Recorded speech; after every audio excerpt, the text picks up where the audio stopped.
कौन आयो कौन आयो आ दीकरो आयो है ने એટલું બધું કહેતો શરૂઆતમાં માં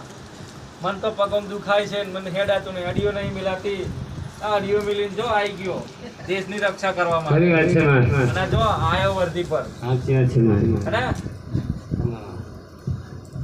ખબર નહીં કોઈને આશીર્વાદ આલવો હોય ને તો આલી દઉં છું ઉપર કર રામ રામ રામ मैं पहला आइलो एक 8 महीना થઈ ગયા મારે ટ્રેનિંગ में જઈને આવ્યો અને પહેલા એક્ઝામ આપી બધું થઈ ગયું રનિંગ બની ગાડી નાખવાની જેમ